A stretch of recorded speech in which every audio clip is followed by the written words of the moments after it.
If things around you are consistently, unpleasant in whatever capacity, start sitting with yourself and asking yourself, okay, first of all, why do I tolerate that? If you have people in your life that are, miserable, causing you distress, constantly negative, pulling you down, you really have to come back to you because you are the common denominator and ask yourself, why am I putting up with that? Why do I keep inviting that back in? Like, well, this person's this way and this person's that way, and my work here is like this, and my family's like this, and then okay, great. So across all of these patterns, what is the only common denominator? It's only you.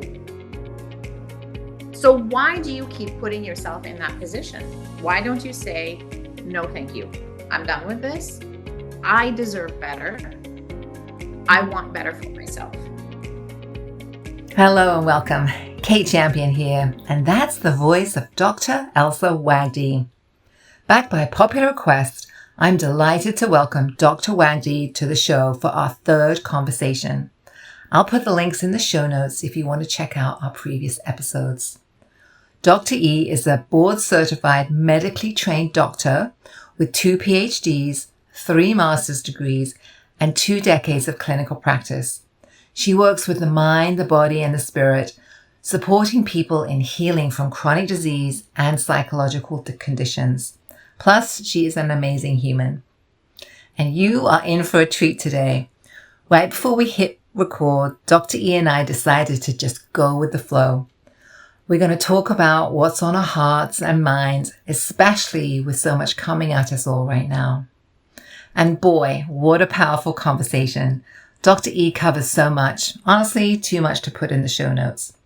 So if you're ready for basically a personal coaching session designed to help you set boundaries, understand empathy, increase self-awareness, and create more joy in your life, then I invite you to jump right in. I promise this will be time well spent. And no surprise, Dr. E packs in tons of tips, strategies, and sage advice. After we wrapped up our conversation, we were talking about the peace that comes from learning how to step back and simply allow life to flow, even with all its ups and downs and joys and challenges.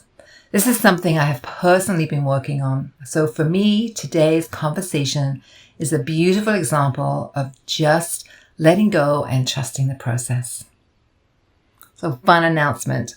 For the next few weeks, we are celebrating Community Awareness Month, and I need your help to spread the word.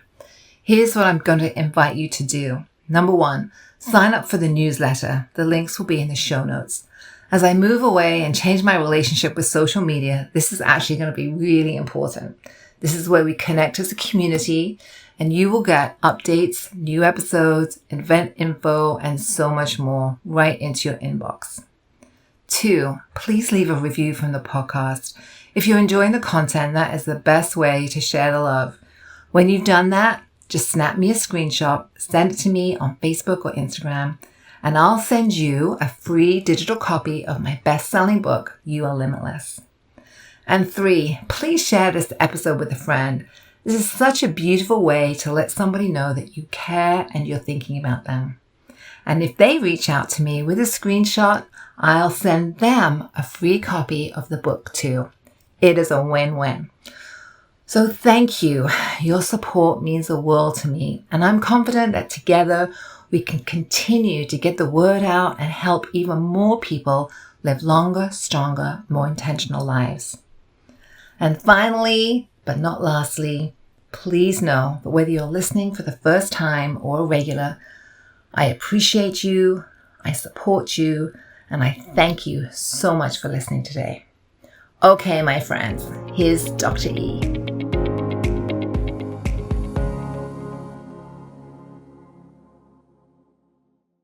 Good morning. Good Hello. morning. I just feel like, I don't know, bursting to connect with you today. Oh, so much gratitude, joy, a lot of feelings coming up. So thank you, Dr. Elsa Wagdy, again for being on the show. It's the third time, and she's a very popular guest. So super excited today to have you. So thank you. It is such an honor and a pleasure to be here again. I absolutely love connecting with you. We always have some very open, honest conversations. They seem to be driven from the heart and the mind simultaneously. It's truly your authentic self coming out. So we can ruffle some feathers, but we can still be friends. That's right. And that's kind of what we're going to get into today, right? Before we connected, I was just, I don't know, taking a moment. I said, what does the world, and it's a very grandiose statement, what do people really need to hear? What are people really struggling with? What's on your heart and mind today, Dr. E? I mean, we had all the talking points listed Yeah. out, but I think we're going to take a different direction today. We're going to talk about the climate, right? We're talking about empathy, boundaries, perspectives. Is there really a right and wrong? So yeah, let's dive in. What are your thoughts? Well, it's funny with everything that's going on in the world right now. State of politics seem to come up a lot. What I see and feel, and hear from people is just, a division between people, grounded on what they believe is right or wrong. And I got to say, politics is not right or wrong. Politics you know, is just that. It's groups of people with different opinions and beliefs about how things should be structured. That doesn't make it necessarily right for everybody or wrong for everybody. So it's important to keep in mind that nothing is unanimously, globally wrong or evil, right? And nothing is good on a global scale either. People assume that we all hold the same perspectives and beliefs on this planet, and every culture holds the same beliefs. Most cultures are exceptionally different than a Western mind. If we think of the Middle East and what they believe, very distinctly different than a Western mentality. Even Asian cultures differ. And then if you go to a tribal perspective, they are holistically on their own in what they do, say, how they operate, and govern themselves. So we can't say that there is anything that is unanimously evil across the globe or unanimously right and wrong. Even an issue, and it's a real issue, something as horrible as rape, you would think would be globally considered, oh no, that's wrong. But there are cultures, there are even tribes where on a wife, on the wife's wedding night, essentially she is raped by a lot of the male parties on both sides of the family, things like that, and it's considered normal. It's part of their tradition. We may not agree with it, but that doesn't make it evil or wrong. It's a different perspective on how they govern themselves and what they see as right and wrong. So keep that in mind when you're talking to people, because different perspectives is actually what creates our ability to create something new and innovative. It's our ability to be different that allows us to be innovative. It's differences that make innovations, not the status quo, not everybody believing and saying the same things, right? And this comes from, you really also have to have empathy, a great deal of empathy, not sympathy, but empathy, right? And understand that it's okay to just hold space and listen to what another person's going through, what they're feeling, what they're experiencing. You may agree with it, you may disagree with it. That part is actually irrelevant to empathy. Mm. You're just holding space. That is all it is. If they want your opinion, then you can share it, but that should not create further division between you two, because their life experiences have created where they are right now. Your life experiences have created where you are right now. So, by definition, your beliefs will be slightly different because your experiences are different. Even if you grew up in the exact same household, as siblings, you are treated differently by your parents. You had different experiences. Your perception of what's going on is unique to you and only you. So, it doesn't make somebody else's experience invalid, right? So hold empathy for people, and have very strong boundaries so you don't get swept away while doing so, because oftentimes people assume that empathy means I'm going to feel what somebody else is feeling, right, and then do something about it, right? But that's actually not the definition of empathy. Empathy actually has three major categories. We have cognitive empathy, which is really our ability to understand the other person's beliefs and thoughts. That has nothing to do really with their emotional side whatsoever. Mhm. It's just understanding their beliefs and thoughts because you can relate to it somehow. Then you have emotional empathy, which is feeling the other person's feelings, really sitting in that. And then you have compassionate empathy. And that is really, you want to do something about their distress, but they're not mutually inclusive. Yeah, I love that you're breaking them down like that. That's really, really helpful, right? The three prongs of empathy. Yeah, Yeah, yeah. because I think people just assume it's just feeling everybody else's feelings and doing something about it. But it's not, right? There are three different forms, which is why people, who tend to have a little more, they're logically driven. They Mhm. tend to have more cognitive empathy. So they come off across to people who are highly emotional, who have the emotional empathy as, oh, you're a narcissist, you don't care about how I feel. That's not true whatsoever. They understand your beliefs, they understand your way of thinking. They don't necessarily agree with it, perhaps, but they're not feeling your feelings. They're just understanding where it is you're coming from. They're logically driven. So Mhm. it's not that they lack empathy, they just aren't going to the emotional category of it. Got it. Got it. Right. So And there's nothing wrong interesting. with that. It's so interesting. I mean, I'm thinking about some conversations lately. I mean, actually, one with my husband and I over the weekend, and he was very much into the cognitive empathy of the conversation, and I'm just recognizing that now. And I was very much into the feeling and the feeling, Yeah, emotional piece of the empathy. And it was a challenge, right? But of now, course. and it's interesting because we could get into othering, whether you this and you that, and blaming and things like that. But Yeah, if you can work through that and see these different perspectives, right, then yeah, you got so much more chance of coming together and connecting. absolutely. And that's the key, right? So, and this is somewhat of a stereotype, but it is generally accurate. Males have a tendency to be more cognitively empathizing, whereas females have a tendency to be more emotionally empathizing and actually driven into the compassionate empathy as well, right?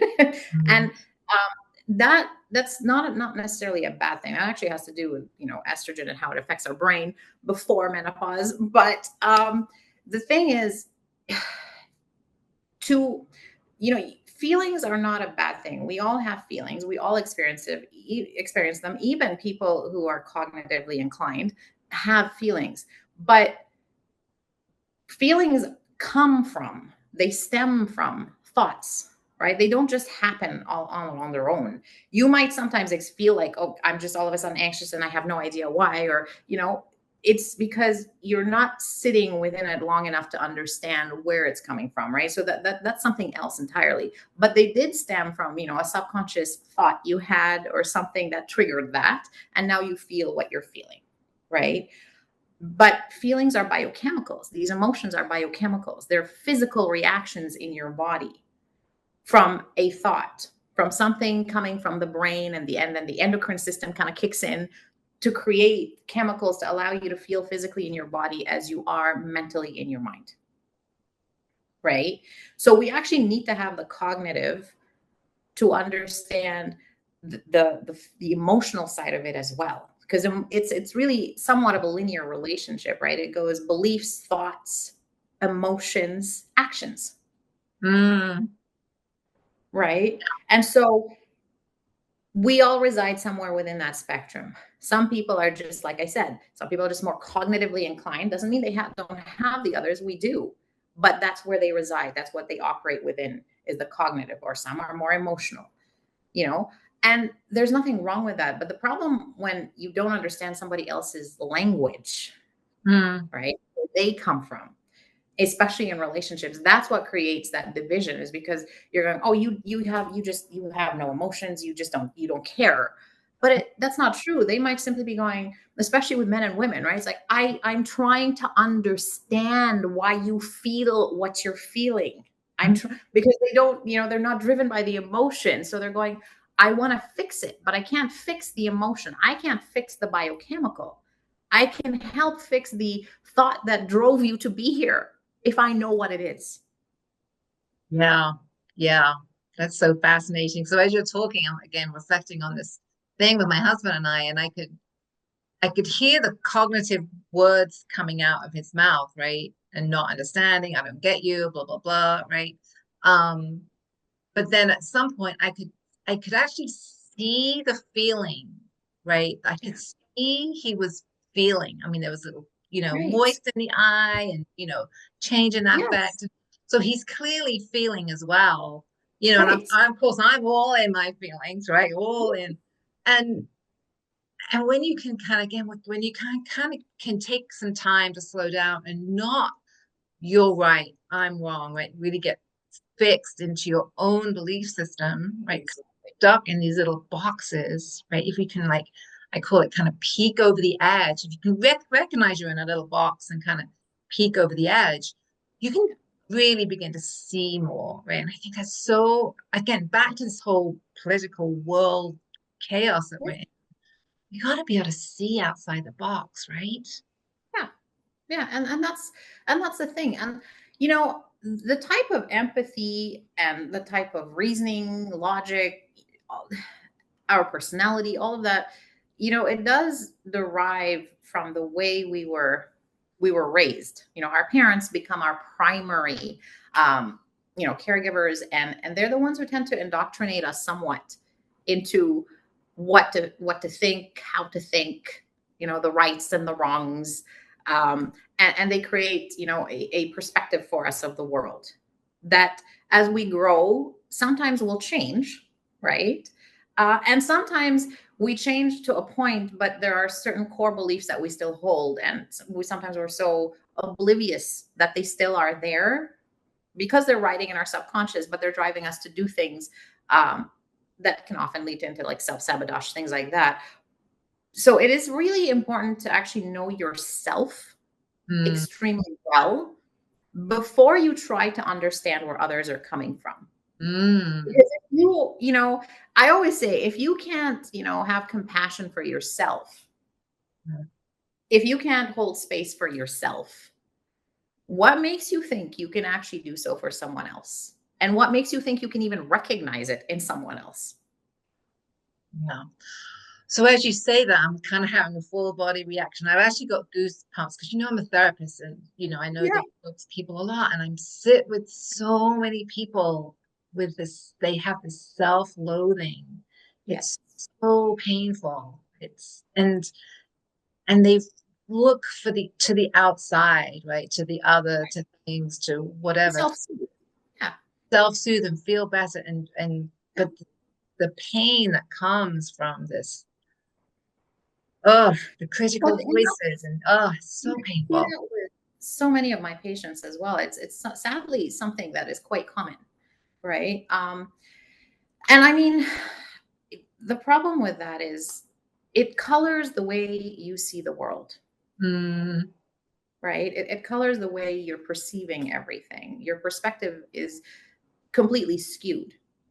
So if you're constantly, self-loathing, then you're fearful of other people, of the world, really.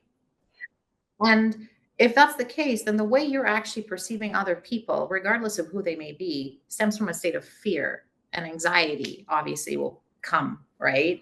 A lack of trust, an inability to trust, right? The same thing with the world. If you're perceiving it, with anger, then you just think that the world is angry, it's full of angry people. But it's a reflection of you. What you're seeing and experiencing in the world is generally a reflection of your beliefs. It has nothing to do with an objective point of view of where the world actually is. It's really a mirror image of who you are because of what you believe. And this is why, people, let's say, have near death experiences. The most common statistic we see is they come back, especially if you've had these, mind altering experiences in their near death, right? And what they come back with is like they completely change their personality in an instant.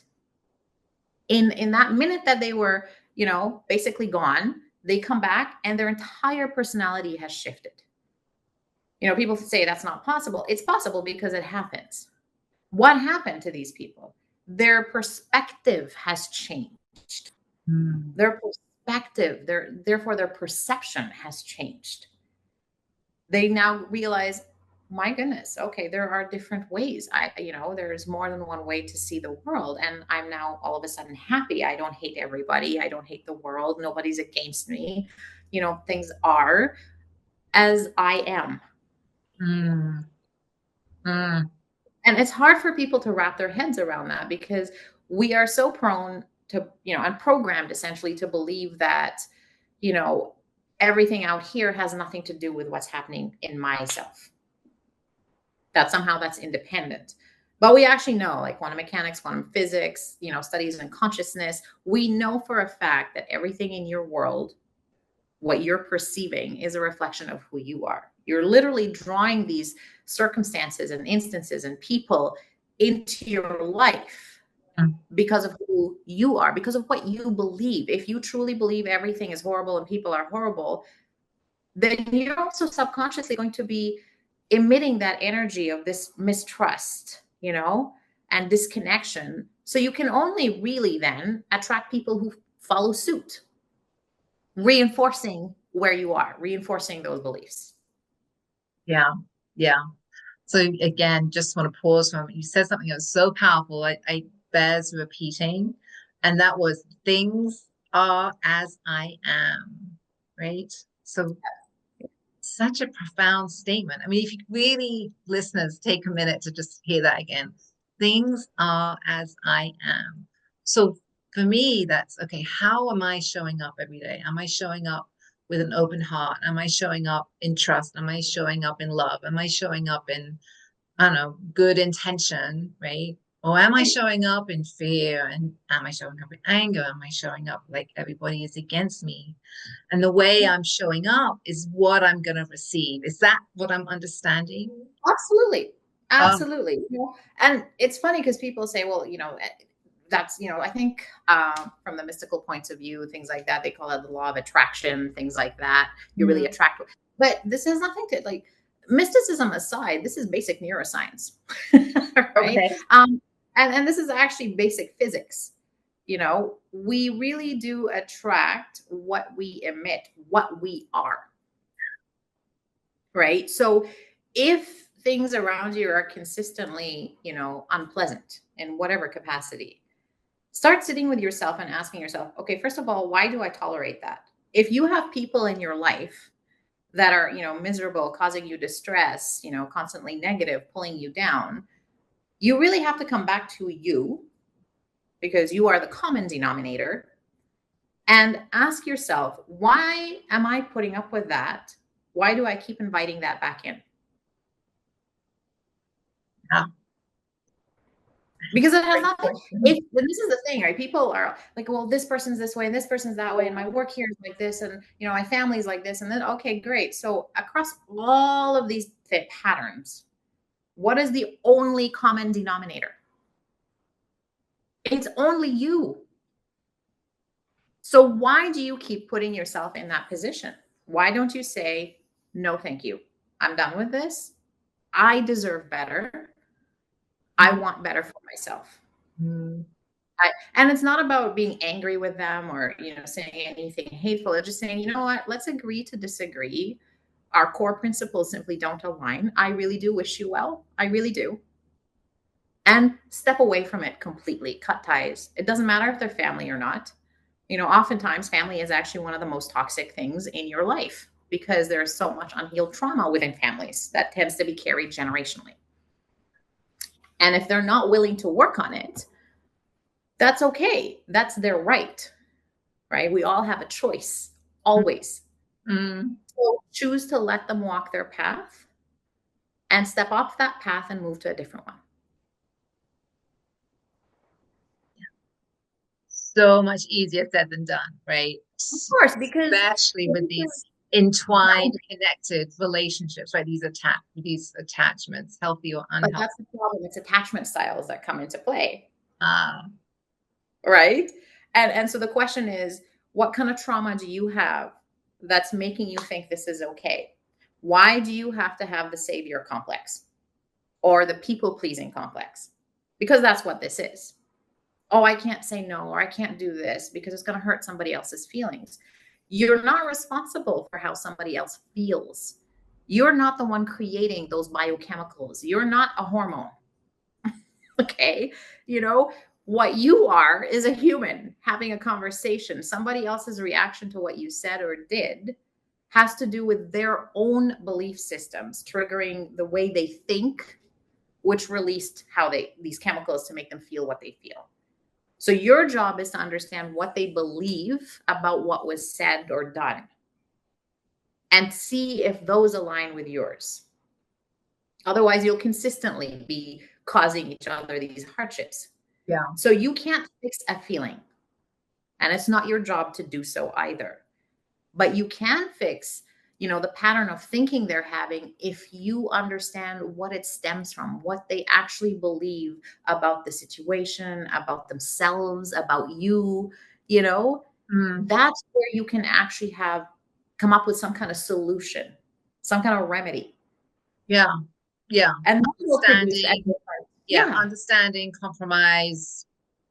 absolutely. Yeah. Even more intimacy in many ways, right? If you can get to that Absolutely. point. Yeah. And that's a beautiful point. Intimacy, right? Intimacy is not a physical act. True intimacy, it comes from knowing someone's deepest core principles and beliefs. The things that they don't necessarily know themselves without really sitting with themselves long enough to go, why do I have this belief? Why do I think that? Why do I act this way? Where's that coming from? Most people don't do that, right? Because that's actually effort directed inward, right? Self-reflection. It's not something most people do. Yeah, it goes back to that knowing thyself, right? I mean, it goes right back to that knowing yourself, right? Yes. Right. Yeah. And a lot of it then they come back to, like, if they sit long enough, sometimes they'll just go back, well, my parents were like that. I grew up this way. This is how it was always done. Fantastic. Does it align to where you're trying to go in your world right now, in your life? Does it align with what you want for yourself right now? If the answer is yes, continue. But that also stop complaining.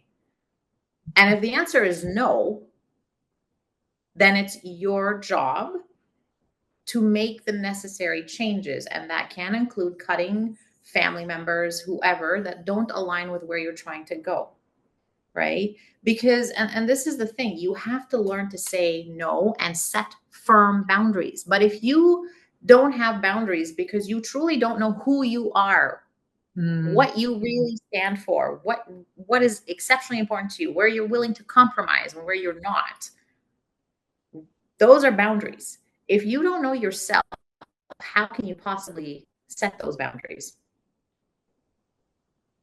That is a great And then you get swept away. You get swept away into other people's nonsense. That has nothing to do with you carrying it. And then there's back to full circle, right? You get swept up in the fear, and you get swept up in the anxiety, and you just get swept up in all the noise out there, right? And you kind of lose your and direction. You feel like you're drowning. Yeah. You're drowning, and you feel like, okay, there's no way out. There's no other choice. And I hear that a lot. Well, there's no choice. I don't have a choice.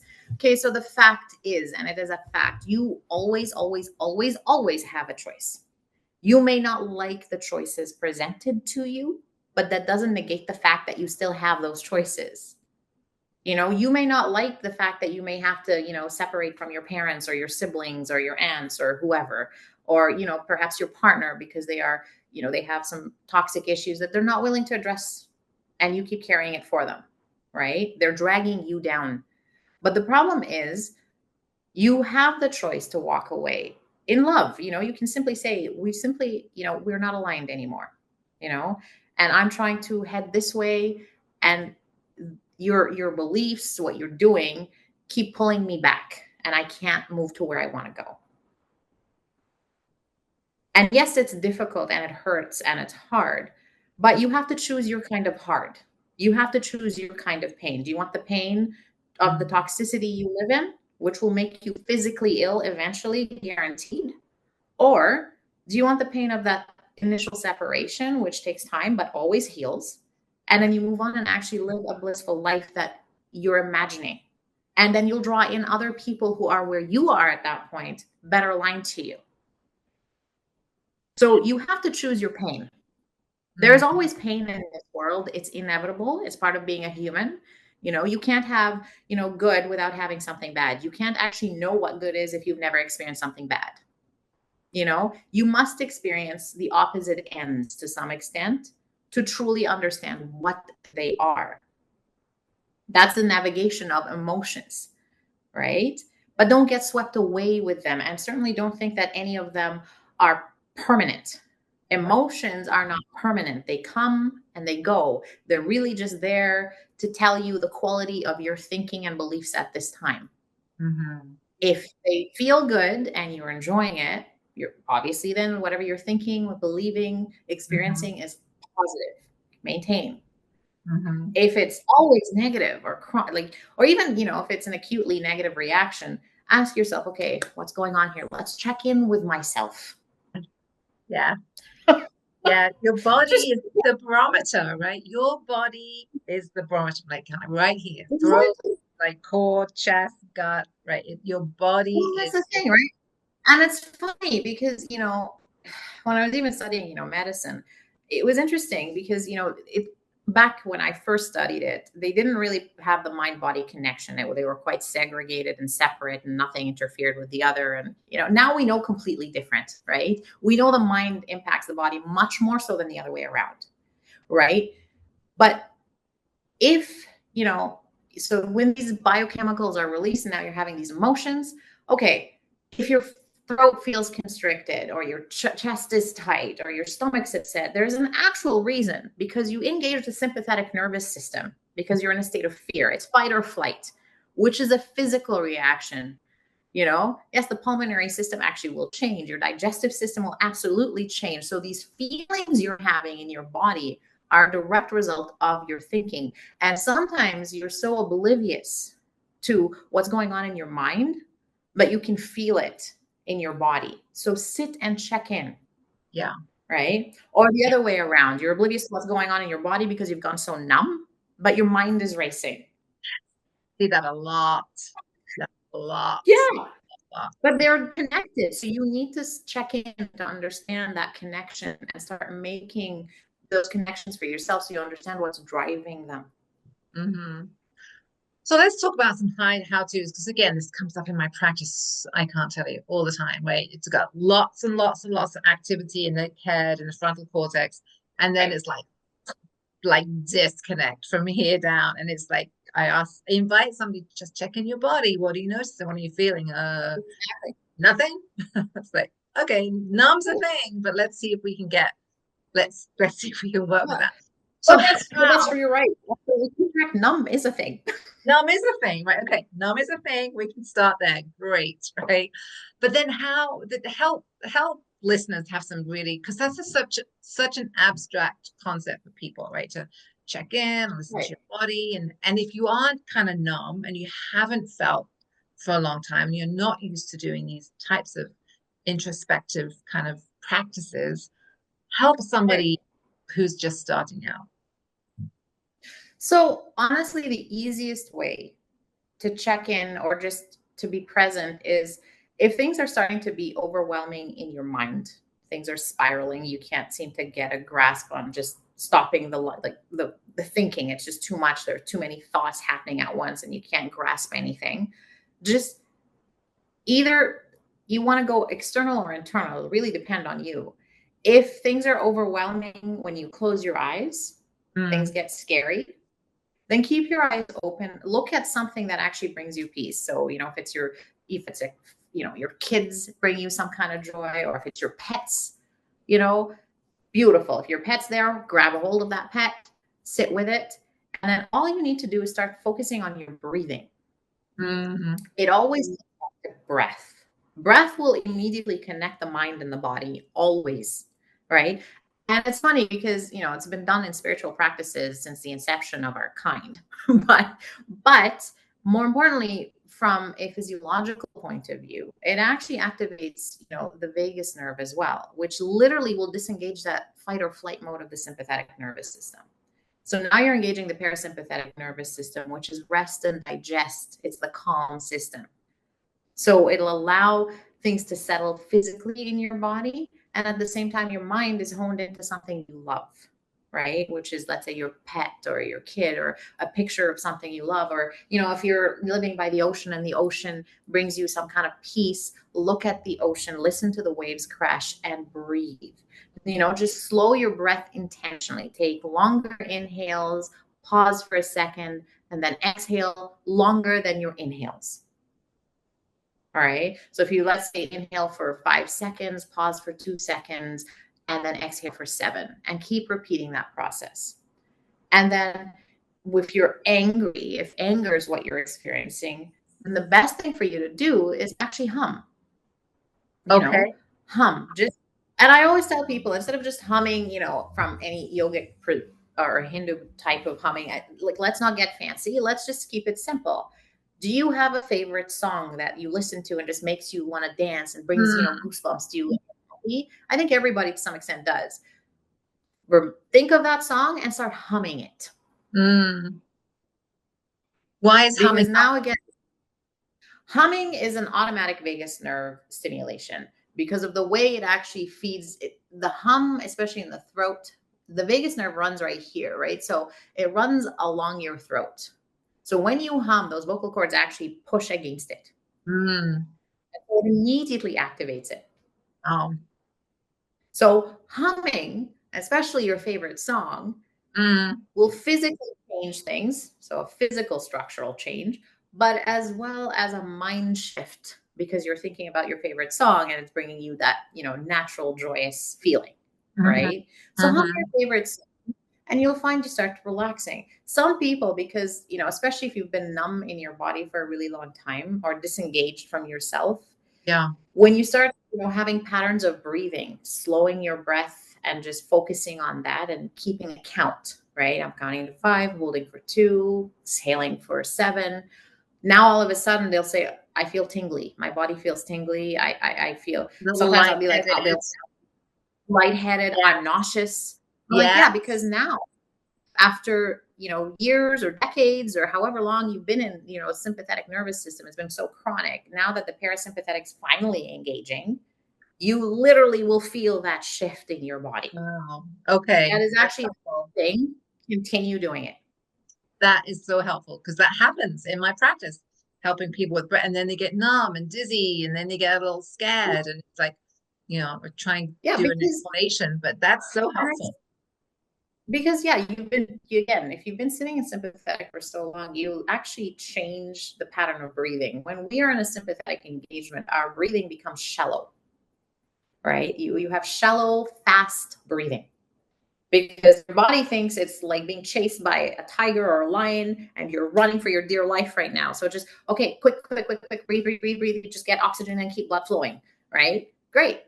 But you're not. You're sitting at your desk and just having a thought, and all of a sudden now everything, you've been held in that position for so long. And it's funny because what I've noticed with even my patients, most of the asthmatic, I'd honestly say most of the asthmatics, 95% of them,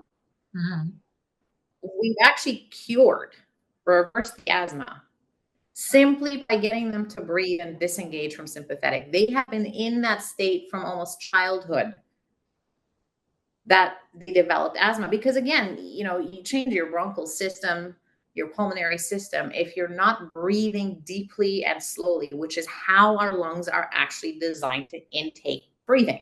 More importantly, breathe through your nose, always, not your mouth, because the fastest way to get your sympathetic up and running is actually to breathe through your mouth. So people who are mouth breathers are, unless they have an obstruction to the nose because of something that broke or whatever, they're usually people who actually are in a state of chronic stress in that sympathetic nervous system activation and can't get out of it. Interesting. And that will eventually lead to asthma if you're breathing through your mouth all the time, because the nose is designed differently than your mouth for intake of oxygen. What it does, it's not just humidifying, but it's clearing things out. So there's a lot the nose does that the mouth is not supposed to do and doesn't do, which affects your lungs directly. Wow, that's really fascinating. Yeah, Yeah, so so breathe, much there. Breathe, but breathing through the nose, right? That's why it's just the nose, yes, inhaling through the always. nose. Yeah. And so, it's really important to realize that breath is life. Yeah. So sometimes I tell people if they really can't feel their body because they're so numb, Mm, I want you to just focus on your breath. mm, Don't bother with anything else right now. Where's your breathing? mm, Are you breathing through your nose? Are you breathing through your mouth? Where do you feel it? Do you feel it in your abdomen, or do you feel it in your chest, or do you feel it up here in your shoulders? mm, You should be breathing through your abdomen, which means when you inhale and exhale, the abdomen is expanding and contracting, not your chest going up and down all the time and nothing happening in your abdomen. If you take a very deep, deep breath, you're inhaling through your abdomen first. It expands and then it kind of pulls, and then now your chest is lifting to expand even further. And then when you exhale, the reverse happens. Your chest kind of mm, decreases, contracts, and your abdomen contracts. mm, mm-hmm. Yeah, Most people don't do that, right? yeah. And they're disengaged from their body, so they don't even notice that, oh, I'm breathing through my mouth, I'm breathing shallow, it's a little rapid, Mm-hmm. right? It used to be we considered 12 to 15 breaths a minute to be healthy and normal, and it is, and I have to stand with that. Um, and recently they changed the guidelines to say 20 breaths a minute are considered normal now. And Mm, it's because the amount of people statistically that are in chronic stress is so high that that's what they're seeing the most of. really? And so, no, 20 breaths a minute means you're in trouble. So, whatever, this is where allopathic medicine and I, even though I'm in it, disagree.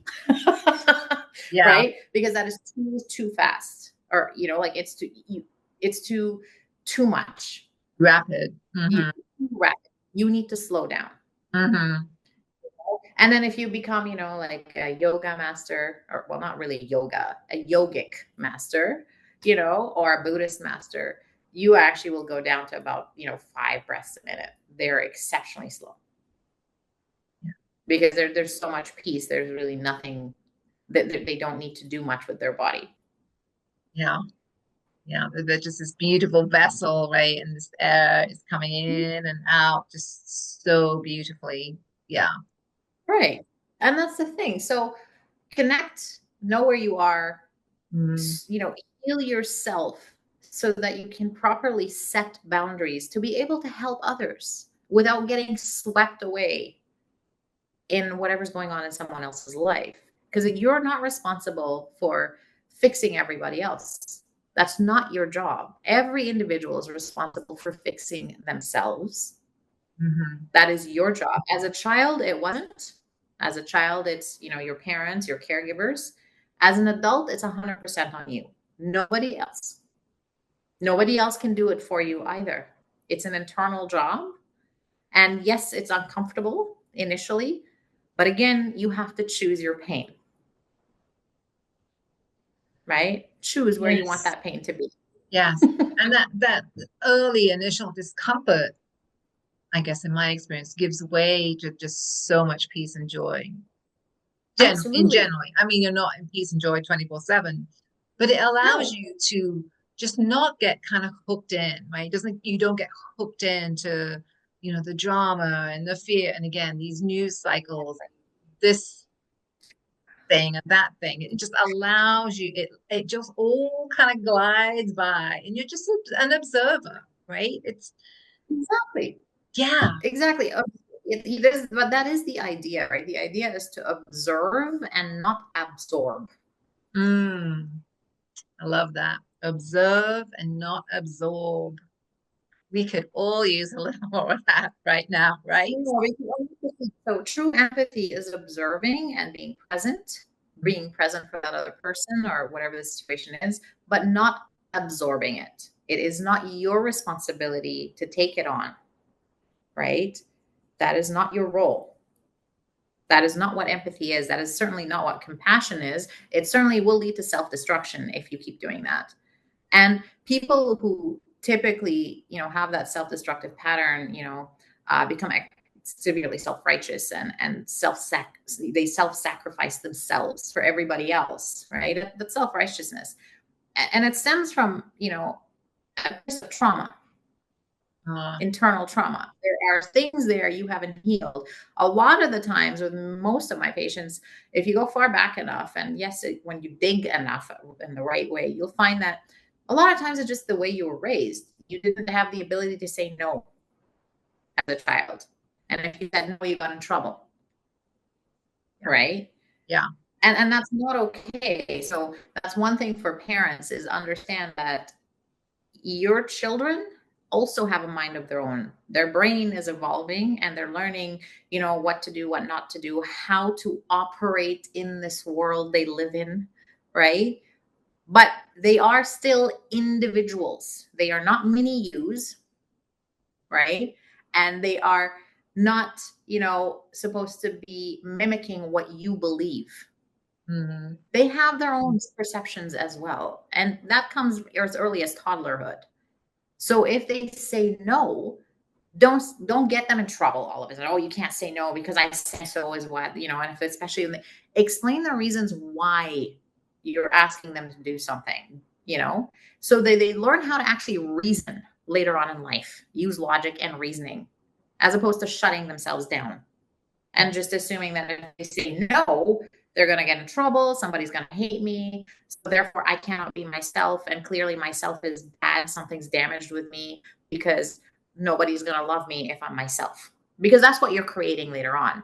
Yeah. And that's our generation, right? So, for us, that's kind of what we grew up with. Older people, we've had this thing where our parents always said no and we couldn't say no back, and we get in trouble. The new side that I see now is almost the polar opposite. They don't ever say no to their kids. And I'm going, oh, good grief. Do you have any idea what that's going to cause later on in life? Thank you. Right? Like, I was going, no, you have to say no. Overcompensation, right? I mean, yes, sir, right. It's like, what? And the funny thing is, right, when I talk to these parents, because I see kids as well, but when I talk to these parents, then I have to almost dig into their trauma, because I'm like, so what? And then I find out, oh, well, because we were never allowed to say no, blah, blah, blah. And I'm like, oh, okay, I get it. So now you've gone the complete opposite extreme. But no is actually very important, because no is also a complete sentence and you have the right to say no. If they don't ever hear no, they'll think anything's acceptable. All behavior is acceptable. And that's in fact not true, because you live amongst other people, not in isolation. So there are boundaries for every other person as well, which means no is a perfectly legitimate thing. And you have to hear no and understand that, yes, there are things you can do. There are things you can't do in your specific situation or society. And those will change in other cultures. Yes and no to these things changes in the culture you're in, but they always exist, right? So learn to say no, but understand why you're saying the no, and explain it to your kids. So they learn to reason. If they know why, they're more inclined to actually listen. Yeah. If you say, well, just because I said so, do you even know why you're saying no then? Or is it just because that's the way you were raised? Yeah. You didn't actually think it for yourself.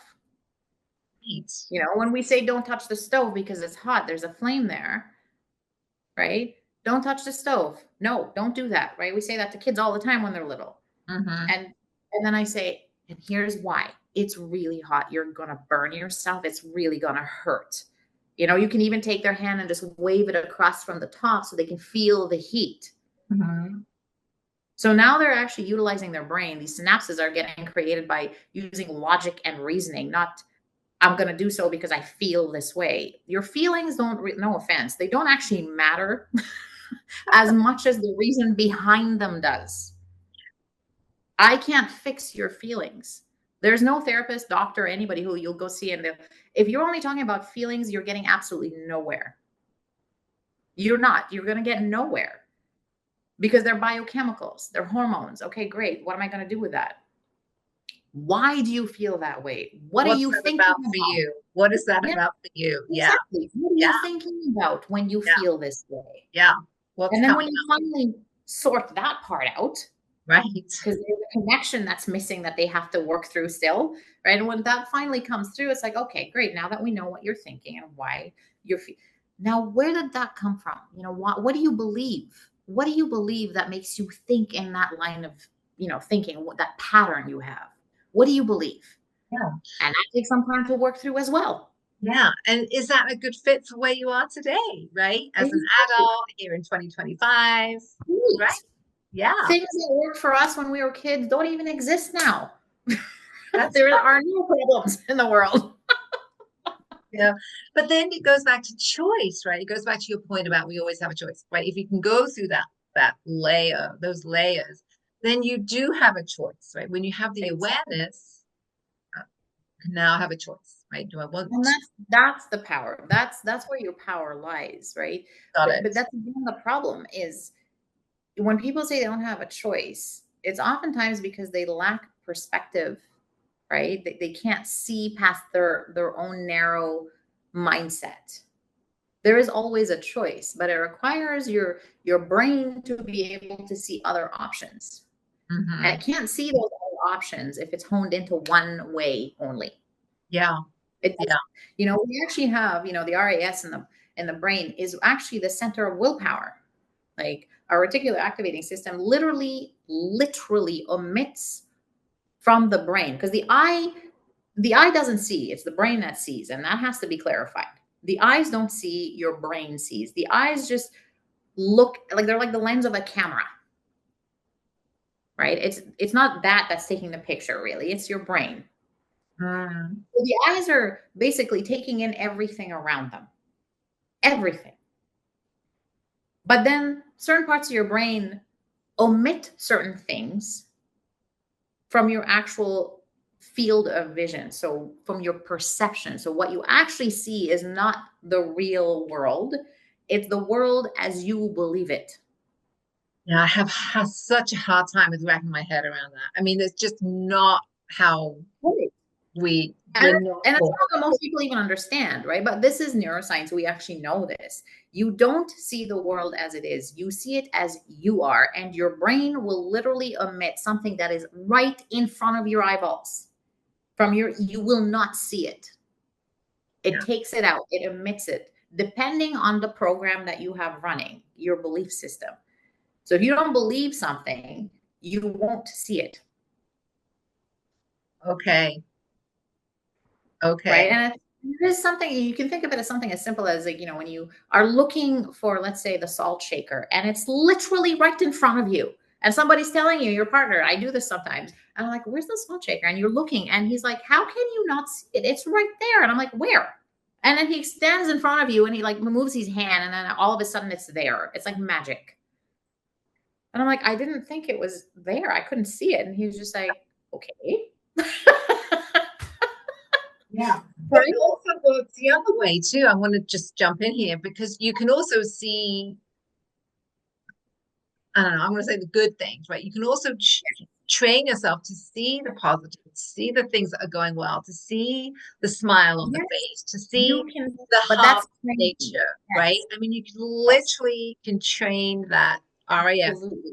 see But that's positive, exactly it. As nice soon as love. you change your beliefs, so now that if your beliefs start to change and you're like, you know what? No, there are good people in this world. The world is not out to get me. It's not evil. People aren't all evil. They're not, whatever your beliefs are. When you start to update that, the RAS automatically changes as well. Ah, I love that. And so I think of it as, software and hardware.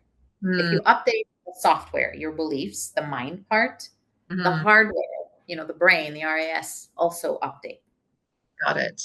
Got it. They work together, right? They're not working in isolation. They're actually reliant upon each other because one can't exist without the other. They're constantly communicating, right? Behind the scenes, right? The And that's constant. exactly it, behind the scenes. So you have to actually sit quietly, undisturbed, and be uncomfortable as you kind of ride that emotional roller coaster and figure out, okay, where is this coming from? I'm okay. I'm safe. Yeah. Right. Because that's the thing too. Oftentimes, if you've had traumas in your life, just sitting in silence and closing your eyes is extremely difficult and challenging because I see that with people who have severe PTSD. As soon as they close their eyes and try to sit in silence, all of that comes up comes and it's so hard to watch and witness. Like it's so difficult. So I feel for them. So you start slow, just slowly. Before you start closing your eyes, like I said, look at the ocean, hold your pet, look at Mhm. something that brings you peace and joy, and just breathe. All Mhm. right. And then every when you get a little more comfortable, just close your eyes for a few seconds and breathe. And again, open up when it starts to get a little too much, but stay in that discomfort a little and push a little more each day. And Mhm. eventually you will break it and be able to heal that part. But it does require a fair bit of effort. It's not like I never say, oh, this is going to be a breeze because it's not. That would be a complete lie. Yeah. It is difficult. It is challenging. It is often painful, depending on the degree of that trauma, Yeah. right? But you Mhm. have to ask yourself, do you want to live the way you are right now? Mhm. Do you want to live a life that's numb? You don't feel anything? What's the point of life then?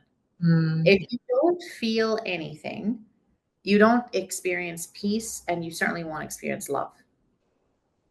Do you want to live a life that is constantly fearful? I certainly don't because I that's not a life.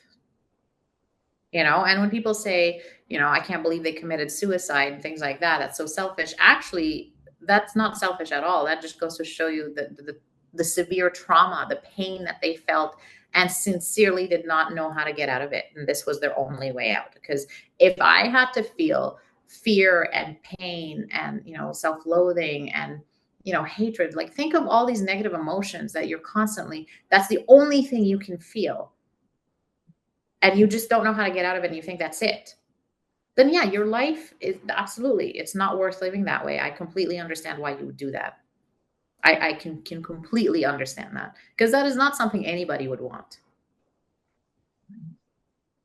right? So be gentle with yourself. Have some empathy for yourself. Yeah. Yeah. With you. And take some time for yourself, right? I mean, I love these concepts of plugging in, right? We spend so much time plugging in and take some time to unplug, right? Take some time, take a walk, get outside, enjoy nature, put your feet on the ground and I mean, just Yes. take some time to unplug. Put the phone Well, away, put the screens away, just and that is, yeah, and I'd honestly say that's actually a very important concept, especially nowadays. People don't ever unplug. that's right. Right? They're so attached to, back when I was growing up, we had giant computers that take up an entire room, and no laptops, anything like that. Right? So they were just in one area, and we certainly didn't have cell phones or anything like that. We had a phone that was attached to a cord, you know, and that's the only place. There are no texts, nothing like that. That's it. So as soon as when you didn't want to talk to anybody, you just unplugged it from the wall, and it was that simple. Beautiful. Right? Now everything is mobile and very interactive, right? You have your cell phones, you have your laptops, you're constantly on your phone. I see everybody with their head down, glued to it. Um, and they actually have a phone addiction because they have this dopamine issue now in the brain where they need that constant kick. And every time you pick up your phone, you're actually reinforcing a synaptic connection and kicking in dopamine. And that's really, really bad. That's like a drug addict. You need a fix. That's how you have to look at it. So time yourself, literally start timing yourself. How long can I put the phone down or not be on a laptop or any devices? How long can I do that before I start feeling edgy? Right. And that will tell you if you actually have a problem or not. If you can't leave it alone for a couple of hours, you have a problem. Mm. Right. And definitely like when I make it a point every day to at least disconnect for a couple hours. I Mhm. turn my phone, I put it off or on do not disturb, laptops away, no TVs, nothing. For me, I like the water and I like trees and plants. So I go into nature and just kind of sit, listen to the waves crash or listen to the birds chirp and just do my breathing, meditate, relax, ground myself, find that peace again. And then I have more energy and a better capacity again to go deal with my patients and just the world around me, because the world is where it is, right? You can't actually control things externally from you. It's literally impossible. But what you can do is control yourself and how you're going to react or choose to deal with these situations. That's where your power is. And you always have a choice. If things are not bringing you peace, choose to make a different decision. Move away from it. Mhm. Yeah. Move away from it, Yeah. you know? And And yeah, spend it more might hurt time if unplugged, right? Spend more you, I mean, these conversations are always about intention, right? Set the intention yeah, every 10 minutes, 20 minutes, half an hour, whatever you can do. Set the intention to unplug, disconnect, connect with the breath absolutely. every day. And and if you're a planner, like I know I'm a planner, I plan a lot of things because I have a very busy life between, my patients, my clinic, the universities that I teach at. So I'm busy in my own family. So I put everything in my calendar just to time manage, right? But even in my calendar, I have a permanent, my workout, hit the gym, do something physical for your body, go to the gym. I have my yoga, I have my meditation time. They're all regimented in there. And these are the priorities. These are the do not ever change unless there's an emergency situation. And that's how you have to prioritize yourself, not everybody else.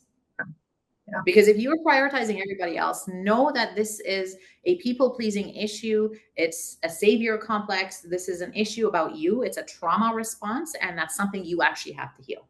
Yeah. Yeah. And that, Dr. E, is a beautiful example of you caring and loving yourself, right? Because you're putting Yes. yourself first. You're taking care of you, like internally, Right. externally, mind, body, spirit. And that is Right. only going to serve you and the planet, right? I mean, it's a Exactly. win-win, win-win. Yeah. If you can't take care of yourself, you cannot take care of others. You simply can't. If your cup's empty, how are you going to pour into someone else's cup? And the analogy is simple. If you're in an airplane, what do they tell you to do? If those masks come down, you put your mask first before anybody else. And that includes children. And they actually make it a point to say that.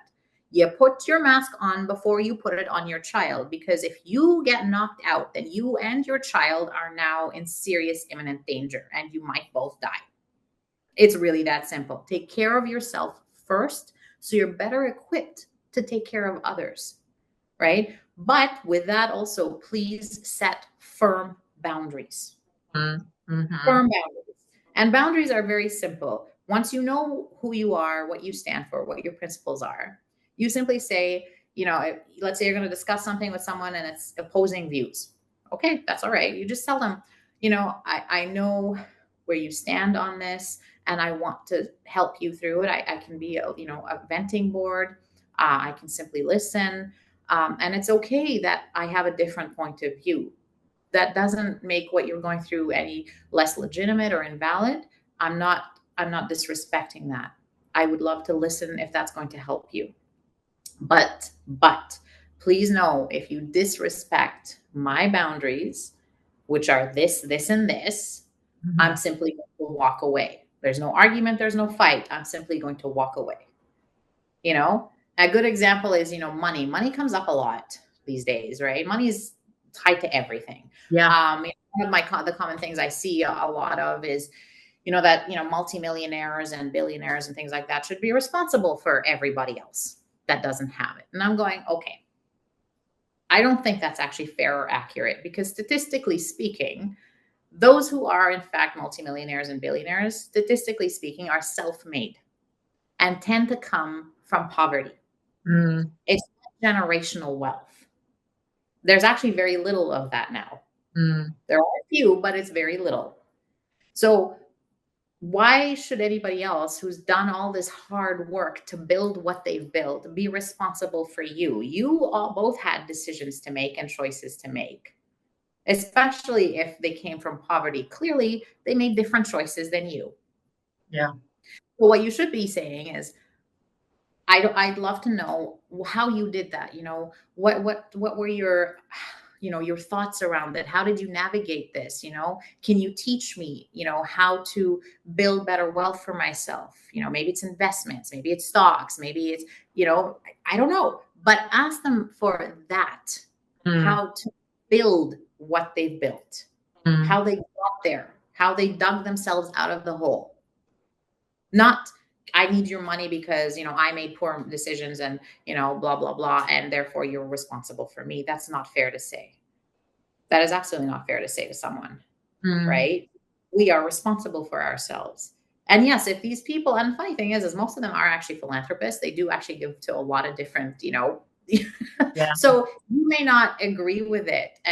But ask yourself, why do you think they should be responsible for you? They're not even your parents. We're not responsible for other people. But what you do want, if you want their wealth and everything else, then ask them how, the process they went through, Mm. and try to mimic that. Mm-hmm. I always tell people, find someone that you admire Mm-hmm. and then try to emulate them. Yeah. Yeah. That's how you learn and become somewhat similar to them. You'll never be them, and nor should you be, Right. right? But emulate their patterns, emulate their way of thinking, their beliefs, their process. And that's Mindset, right? Mindset, exactly the habit. mindset and Mm-hmm. the habits. Absolutely, those are critical. Mm-hmm. Yeah. Because it's funny the amount of people who say this kind of thing. And then I always say, do you know, statistically speaking, um, you know, those who tend to be unwealthy or living paycheck to paycheck, when they actually win millions of dollars, they lose that money within 3 years, all of it, and they go back to where they were when they started. That is a statistical fact. Because it's not about the money. The money is not the issue. It's your habits. It's your mindset. You haven't shifted anything. Mm-hmm. Mm-hmm. So you're going to lose everything. And honestly, it kind of goes back to energy, right? What are you putting out there? Are you putting out there this spirit of kind of abundance and receiving, and or are you putting out the spirit of kind of tightness and tension and not enough, right? Scarcity. There's a piece of that to it as well. I mean, I don't want to simplify things, but that's a energy as well. So checking in Yes, with that for yourself, right? Am I in that's scarcity or am I in receiving in abundance? exactly.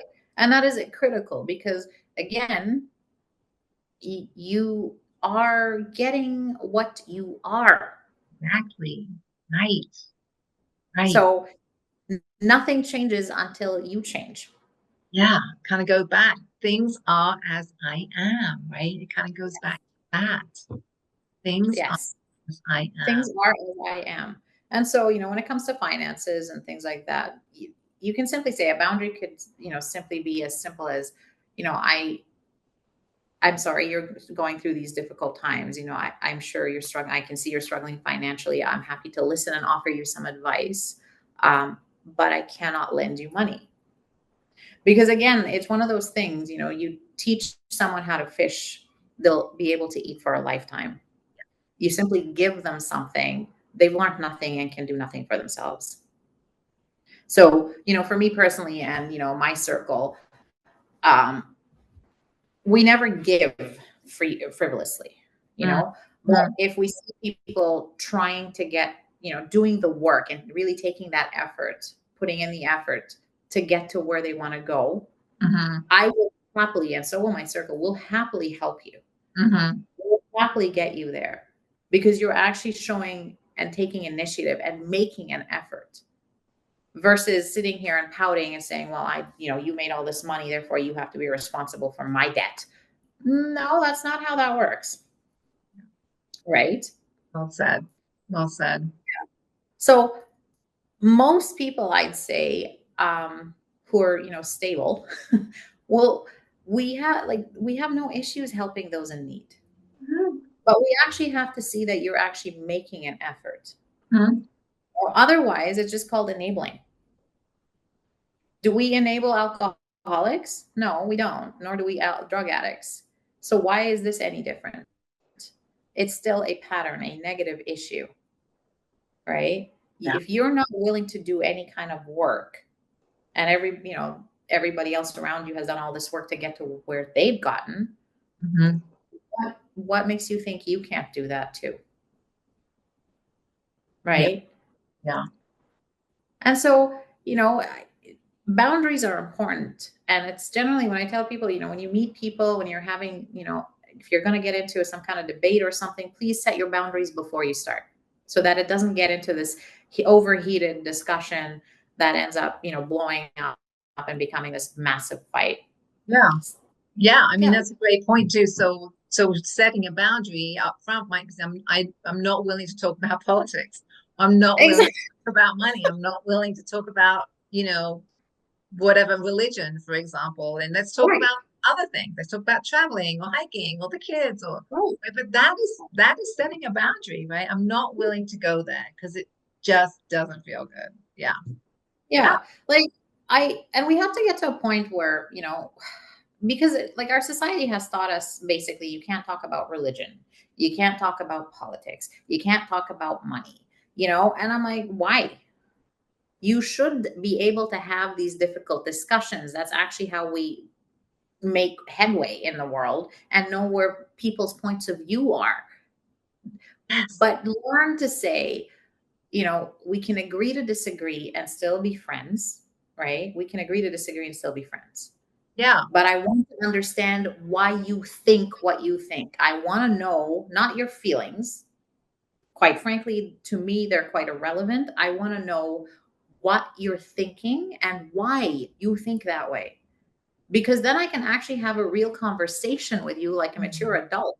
When Mm-hmm. we talk about our beliefs and where they're coming from and the whys to those beliefs, now we can have a real conversation and make headway versus talking about feelings. Where am I going to get with that?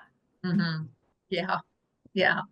I also want to add to that too, and you can also have a choice to discern, right? So if you have somebody in your life that you do value, and this has just been a hot button topic forever, and you Exactly. can't seem to get on the same page, you can now set a boundary, right? You can That's say, right. what, If you've tried right, and this thing we clearly cannot, but it goes back to we can agree to disagree, agree to disagree. and Exactly. I'm not willing to go there anymore, right? Exactly. And that's fair. And that's honestly what I would say. So if you've already tried, and Mm-hmm. it fails miserably each time, then you've tried. That's all you can do. Then you can simply say, we've tried this. Yeah. I don't want us to end up arguing, so let's just agree to disagree and leave it alone. I don't want to go back there because and you can just say, unless something has changed in your belief system and you want to bring it, fine, I'll talk about it again. But if nothing's actually changed, let's not bring that back up again. Because what's the point? So especially if you value that relationship, let's not throw out the baby with the bathwater, right? Let's not like Exactly. dump a whole relationship because there's so many other dimensions you might connect on, That's right? exactly right. Yeah. So That's exactly right. I really want to hit that point. I think it's really, Yeah. And yeah. I agree because people assume that if you disagree on one topic, then automatically everything else is the same. And I'm like, Well, is that that's the it? whole problem with today, right? I mean, that is it right there. That is it. Oh my Like God. it's hilarious. Like I actually like to me, I laugh because I'm like to me, I find it quite comical. I'm like, so you're telling me that because I Ridiculous. disagree with your political point of view Oh, on one thing, that I disagree with everything else you believe? That's not at all true. I could quite likely agree with almost everything you believe, except for that one point. Is that one point that make it or break it? And I mean, that is a good question. Is like, what are your principles that you're not going to waver on? If that's one of them, okay, then that's your bet, right. If bet. it's not, and for most people it's not, then all right, no biggie. No Yeah. biggie. We have all these other things we can do together and we agree on and have fun. Fantastic. Let it be, and life is beautiful. That's right. Amen. Yeah, you're right. And I'm so glad you're laughing because it now at this point it makes me laugh too.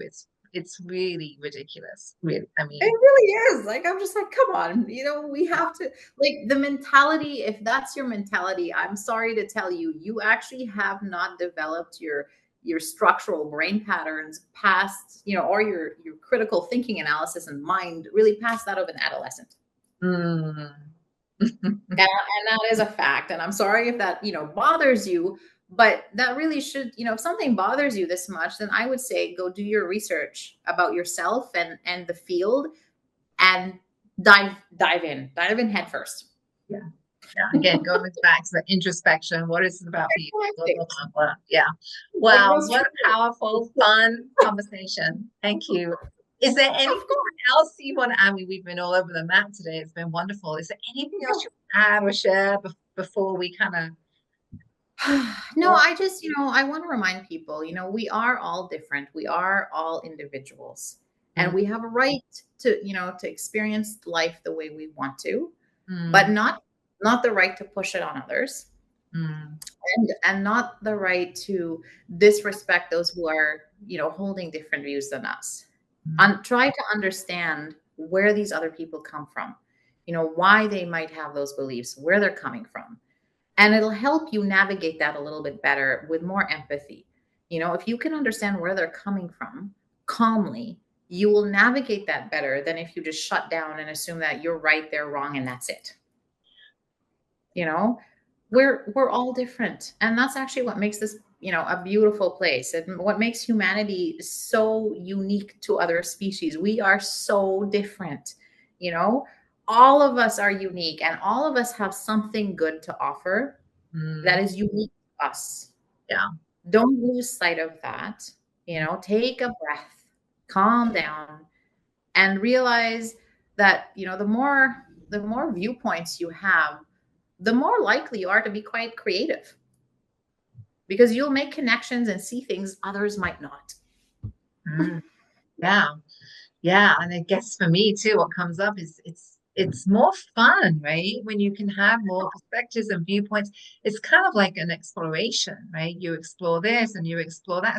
It's like looking at all the different religions and spiritual practices, right? It's Yes. like, oh, that's interesting. And then you get, like you said, you get more creativity, more curiosity, you kind of you can begin to hold it all, and it's just yeah. Oh, it is. It's a beautiful thing, right? Life is really what you make it. So choose to make it better for you. And automatically, you'll actually start to make it better for those around you if you're coming from a truly peaceful place. That's right. It is a win-win. It is, it Yeah. really, yeah. Because if you're feeling a little, it's a high vibrational feeling, you are literally going to go out in the world. You're going to smile at people. You're going to say hi. You're going to open the Yeah, doors. You're going to be kinder. You're going to let people in traffic. All those things. It all matters. exactly. You get to be Yeah, a it's a little ray domino of effect. sunshine, versus Yeah. like, you know, And a lot of people need this right now. So, just know that it's okay to be different. It's not about right and wrong because there really isn't something like that. And you need to also accept the fact that it's quite possible that you're angered and upset about someone having a different belief because perhaps your belief is in fact wrong, right? Like in terms of it, I always say you have to update your beliefs all the time because facts do in fact change.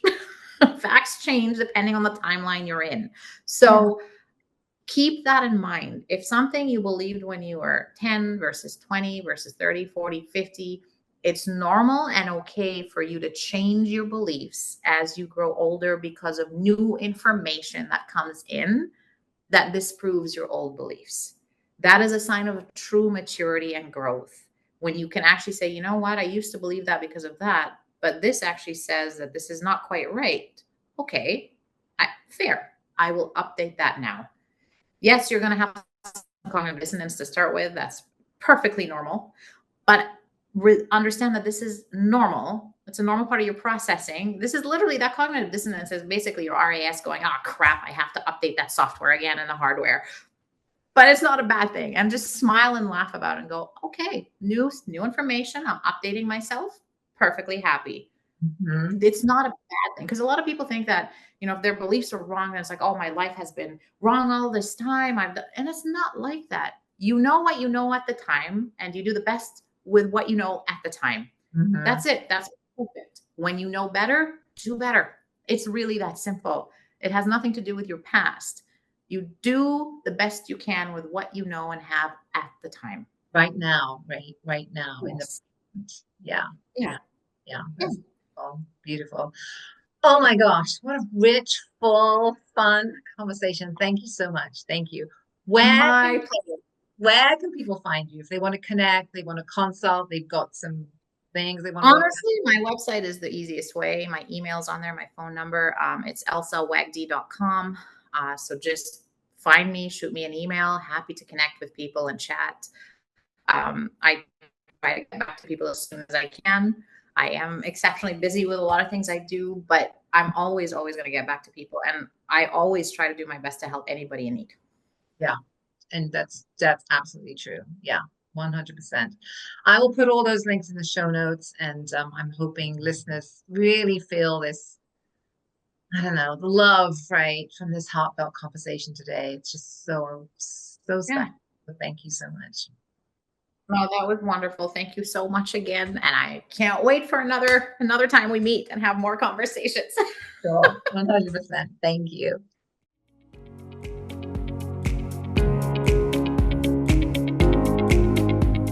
Thank you so much for listening today. I really appreciate you and your time.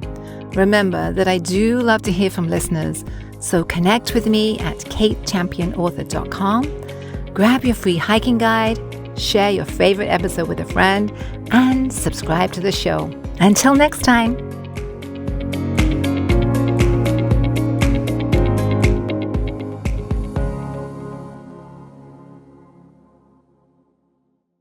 Hey, me again. Just a reminder, this podcast should not be considered professional advice.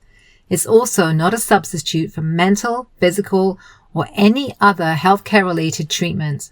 For any questions about your condition and or concerns, please contact a fully licensed healthcare professional. Thank you.